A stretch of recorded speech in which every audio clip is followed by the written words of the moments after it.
So ayun na nga mga kababayan Luzon, Visayas at Mindanao, at especially po dyan sa mga kababayan natin dyan sa Manila, mga Manilenyo, mga Iskonians. Ayan, kumusta po kayong lahat? So ngayon meron po tayong bagong reaction vlog. Meron tayong panibagong vlog, no, na kung saan si Yorme Isko Moreno ay may buwelta nga kay Congressman Abante. Kasi ang sabi kasi ni Congressman Abante nung una na si Yorme daw ay anay ng Maynila, nasisira daw. O anay daw nasisira ng Maynila. Kaya ngayon, ito bumuelta na si Isko. Pakinggan, paparinig ko po sa inyo yung buelta ni Yorme kay Abante. Ang sabi ni Yorme, wag po kayong maniwala sa mga bulaang propeta. Kasi kapag maniwala kayo dyan, maluloko nila kayo, sabing ganon. According yun sa Bible, binasa niya. So ito ipaparinig ko sa inyo, matatawa po kayo sa sinabi ni Isko. Ito po, pakinggan nyo ha. Kayo sa mga mag-iingat kayo sa mga bulang propeta.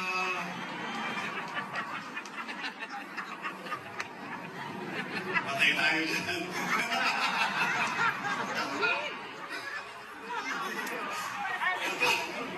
Nasa Biblia ba yun? Kaya nakakatakot ang pastor pag tumatakbong congressman.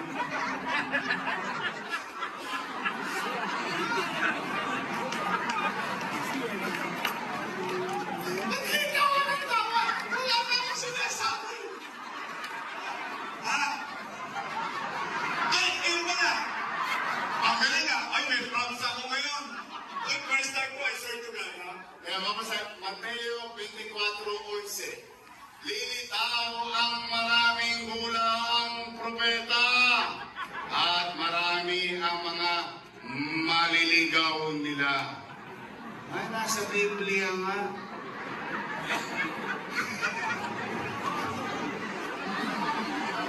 Ayaw ko ibubugin.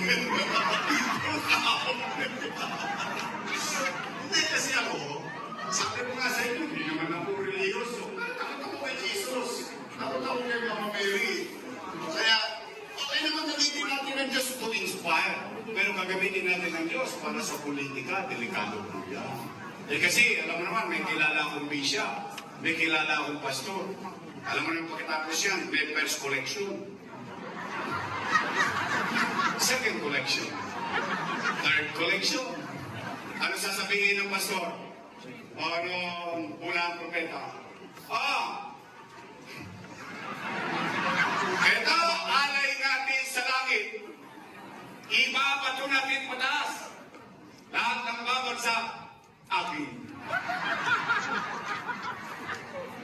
Bubos ang lupa sa Santana. O diba, kitang-kita nyo, klarong-klaro yung sinabi ni Isko. Mag-ingat kayo sa mga bulaang propeta na pumapasok sa politika. Kasi gagamitin lang ang Panginoon dyan para manalo sila.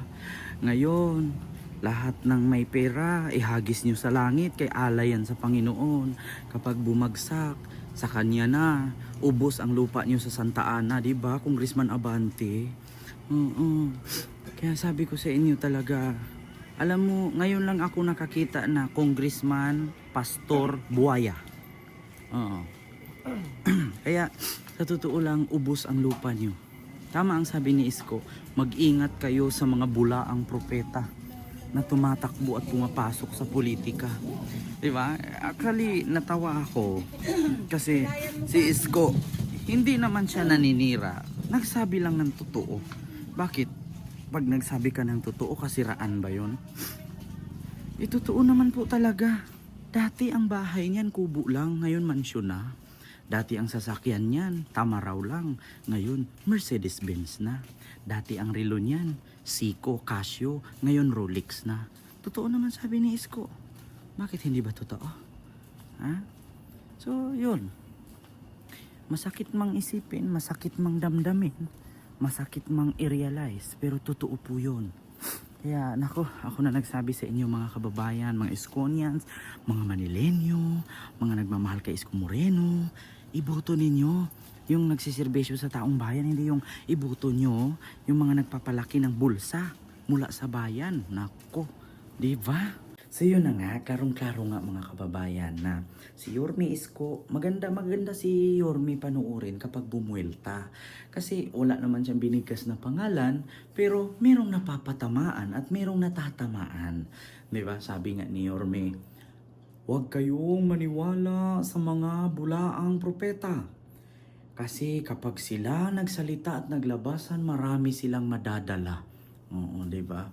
Oh, sabi, ihagis ninyo ang lahat ng bumagsak sa akin. Oh, patay ang lupa sa Santa Ana, ubos.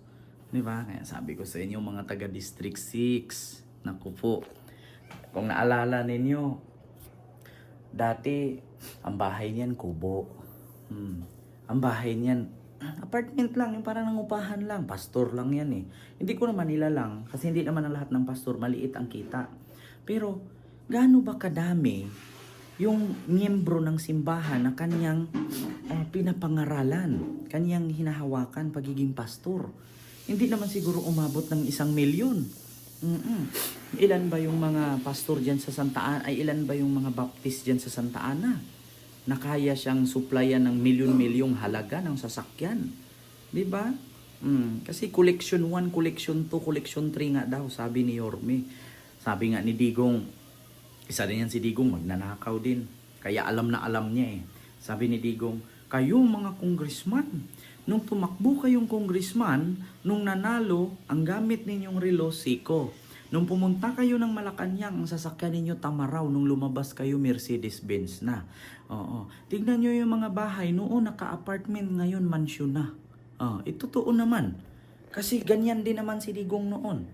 Nung pumasok pagka-presidente, ang pera 100,000,000. Nung nanalong pagka-presidente at natapos ang termino, ang pera 8 bilyon.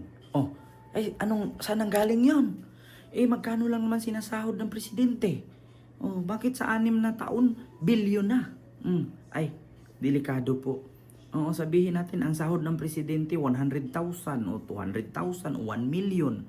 1 million times mo sa 12, 1 year. Tapos, 12 times 6. Tapos times 1 million.